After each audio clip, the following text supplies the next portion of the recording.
Good morning everybody, the पाठशाला channel में स्वागत। आज पृष्ठीय क्षेत्रफल और आयतन से संबंधित क्वेश्चन जो कि एक्सरसाइज 13.3 का क्वेश्चन नंबर 6 उसको आज सॉल्व करेंगे। आप लोगों को तो बेसिक कंसेप्ट बन ही गया होगा। तो आज देखिए इस सवाल को हम बताएंगे आप लोगों को, और बिल्कुल कैलकुलेशन कम से कम करके आसान विधि से बताऊंगा। और आप लोग इस वीडियो को देखिए, शुरू से अंत तक देखिए, तो आपको बिल्कुल ऐसा समझ में आएगा जो कि मन लगने लगेगा आप लोगों को। तो देखिए अब स्टार्ट करते हैं। दिया 6 में विमाओं 5.5 cm into 10 cm into 3.5 cm वाला एक घनाभ बनाने के लिए 1.75 cm व्यास और 2 mm मोटाई वाले कितने चांदी के सिक्कों को पिघलाना पड़ेगा, ये क्वेश्चन में कहा जा रहा है। यानी कि ये चांदी का सिक्का है और चांदी के सिक्का जो कि इतना व्यास 1.75 सेंटीमीटर का है, 1.5 सेंटीमीटर का है, और जिसकी ऊंचाई जो दे दिया गया है ये 2 mm, ये चांदी का सिक्का और उसकी मोटाई दे दिया गया है। तो ऐसा कितना चांदी के सिक्का को पिघलाएंगे कि हमारा घनाभ जो कि लंबाई 5.5 cm, चौड़ाई 10 सेंटीमीटर और ऊंचाई 3.5 सेंटीमीटर का हो जाए। ऐसा चांदी का सिक्का कितना पिघलाएंगे कि मेरा ये घनाभ बन जाए, ये क्वेश्चन में कहा जा रहा है। तो हम बारी बारी से एक एक स्टेप को समझते हुए जाएंगे। ये आपका चांदी का जो सिक्का है, इसकी मोटाई है, तो ये भी आपका एक बेलन है। ठीक है, बस इतना बात को जान लेते हैं तो आसान तरीका से सॉल्व हो जाता है।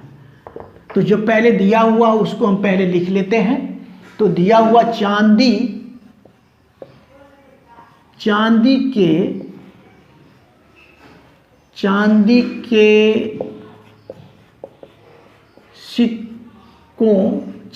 के सिक्के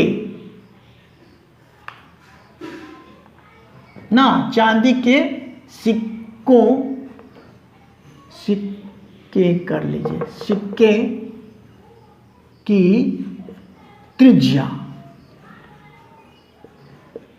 बराबर, यहां पर चांदी के सिक्के का व्यास दे दिया है तो इसको आधा कर लेंगे तो त्रिज्या हो जाएगा। तो कितना हो जाएगा 1.75/2 cm, और इसकी मोटाई ही ऊंचाई हो जाएगी। तो सिक्के की ऊंचाई लिख लेते हैं, सिक्के की ऊंचाई बराबर दिया हुआ है 2 mm, 2 मिलीमीटर, और ये बहुत छोटा हुआ तो इसको हम सेंटीमीटर में बदल लेते हैं। 2/10 से डिवाइड कर देंगे तो cm में बदल जाएगा। तो यानी आपका आ गया ये कितना 0.2 cm, ये आपका 2 हो गया। और बाकी आपका लेंथ, ब्रेथ और हाइट जो कि घनाभ बनाना है इसको पिघला करके, तो ये आपको दे दिया गया है। ठीक है, लिख भी दिए हैं। अब क्या लिखेंगे, कहता है कितना चांदी के सिक्कों को पिघलाना पड़ेगा। लिखेंगे माना कि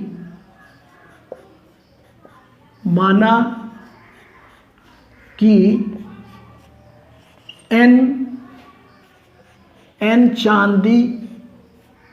चांदी के सिक्कों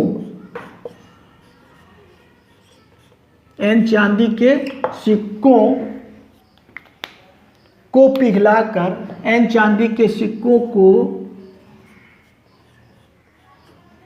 पिघलाकर, माना कि n चांदी के सिक्कों को पिघलाकर घनाभ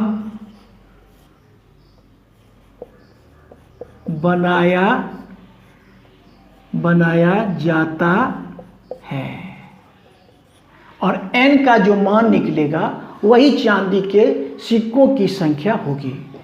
तो लिखेंगे इसीलिए क्या लिखेंगे? लिखेंगे n चांदी के सिक्कों का आयतन, n, इसीलिए क्या हो जाएगा n चांदी, ये मेन बात है, n चांदी के सिक्कों का आयतन, सिक्कों का आयतन बराबर आपका हो जाएगा घनाभ का आयतन, घनाभ का आयतन, बस इसी को आप क्या करेंगे? लिखेंगे, देखिए n गुना चांदी के सिक्कों का आयतन, चांदी के सिक्का बेलन के रूप का है, तो क्या हो जाएगा? बेलन का आयतन, n गुने क्या लिखेंगे? बेलन, बेलन का आयतन बराबर, और घनाभ का आयतन बराबर तो जानते ही आप लोग, l गुना b गुना h, लंबाई गुने चौड़ाई गुने ऊंचाई। अब देखिए n गुने बेलन का आयतन, बहुतों बार आया है बेलन का आयतन, तो बेलन का आयतन क्या होता है? पाई r स्क्वायर h, और LBH जो कि मान दिया है तो हम लिख भी देते हैं 5.5, ठीक है, इंटू B देखिए 10, इंटू H देखिए 3.5, यहाँ तक एक बार देखिए। अब देखिए n इंटू पाई का मान आप रख सकते 22/7 गुना r स्क्वायर, यानी r स्क्वायर ये लिखे ना, r त्रिज्या r, यहाँ पे ये r है, तो ये 2 टाइम्स है तो 2 बार लिखेंगे, 1.75/2 इंटू 1.75/2 इंटू h कितना? h दिया हुआ 0.2, ठीक है, बराबर ये घनाभ का आयतन जो दिया हुआ लिख देते हैं 5.5 इंटू 10 इंटू 3.5। यहाँ तक स्पष्ट है? देखिए अब इसमें थोड़ा थोड़ा कैलकुलेशन कर लेंगे, थोड़ा थोड़ा कैलकुलेशन कर लेते। देखिए यहाँ पर 2 से, देखिए 2 से कटेगा, 2 1 जा 2, 2 1 जा 2, फिर देखिए यहाँ पे आपको आ जाएगा 2 से 0.1 आया, यहाँ पर देखिए यहाँ पर आपका आ जाएगा 7 से, 7 है ना 7, तो 0.7 दूना 14, 7 5 25 आ गया, 25 है ये। अब नीचे का देखिए, नीचे का कुछ भी नहीं रहा, ऊपर में केवल है, देखिए गौर से। तो हम क्या लिख सकते हैं? इसको एक बार लिख लेते हैं, पहले एक बार n गुना 11 गुना 0.25 इंटू 1.75 इंटू 0.1 बराबर, ये तो घनाभ का आयतन दिया हुआ 5.5 इंटू 10 इंटू 3.5। यहाँ तक स्पष्ट है? यहाँ तक स्पष्ट? अब देखिए, अब हम यहाँ पर स्पेस बना लेते हैं और इसी स्पेस में काम हो जाएगा, आसान तरीका से काम हो जाएगा। देखिए अब n बराबर क्या होगा? n, इसीलिए इसके बाद आप ऊपर यहाँ से, ठीक है ना, n बराबर होगा क्या? n बराबर, तो n बराबर क्या होगा? पहले तो हम लिखेंगे कितना? 5.5 इंटू 10 इंटू 3.5, अब बाई, ये देखिए n में ये सब क्या कर रहा है? ये इधर का भाग गुना कर रहा है, तो इधर आएगा, इधर तो भाग ही देगा, यानी कितना हुआ? 11 या 11 गुना 0.25 इंटू 1.75 इंटू 0.1, बस यही है ना। अब देखिए यहाँ पर क्या करना है, एक बात यहाँ पर ये कर लेना है, ऐसे करके स्पेस बना लेते हैं यहाँ से थोड़ा, ठीक है। ये जो नीचे का दशमलव है उसको हटाने के लिए क्या करेंगे, दशमलव के बदला 1 और दशमलव के बाद 2 अंक है तो 2 जीरो बैठा लेंगे, यानी 100 ऊपर गुना करेंगे तो ये दशमलव हट जाएगा, यहाँ भी 100 गुना करेंगे तो ये दशमलव हट जाएगा, और यहाँ 10 से ऊपर में गुना करेंगे तो ये दशमलव हट जाएगा। नीचे का दशमलव को हटा लेते हैं, जो कि कैलकुलेशन करने में आसान हो जाएगा। तो पहले क्या लिखेंगे, हम लिख लेते हैं यहाँ बराबर, यहाँ से ही लिख देते हैं 5.5 इंटू 10 इंटू कितना 3.5 यही ना, और गुना इसके बदला में हम लिख लेते हैं 100, 0.25 के बदला में लिख लेते हैं 100, यहाँ लिख लेते हैं, और यहाँ भी क्या लिख लेंगे 100 लिखेंगे, और यहाँ पर 0.1 के लिए 10 लिखेंगे। अब बाई बस अब उसको उतार देना, 11 गुना 25 गुना 175 और गुना 1, बस इतना ही आया। अब इसको काट लेते हैं, देखिए कैसे कटेगा। 11 से काट लेते हैं, 11 5 55, 0.5 से कट गया,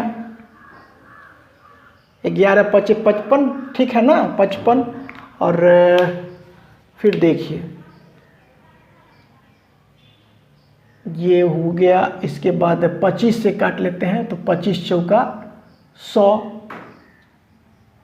4 आया यहाँ, 25 चौका 100 आया, 25 चौका 100, फिर देखिए 25 सत्ते 175, 7 आया, अब 25 चौका 100, ये भी हो गया।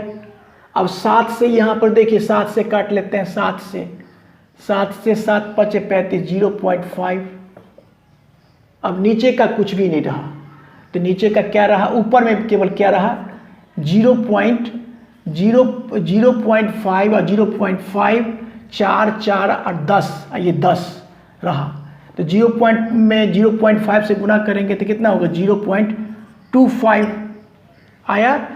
इसका क्या होगा 4 चौका 16, 16 16 दाही 160, 160 में 10 से गुना करेंगे तो हो जाएगा आपको 1600, और इस दोनों को गुना करेंगे तो आपको आ जाएगा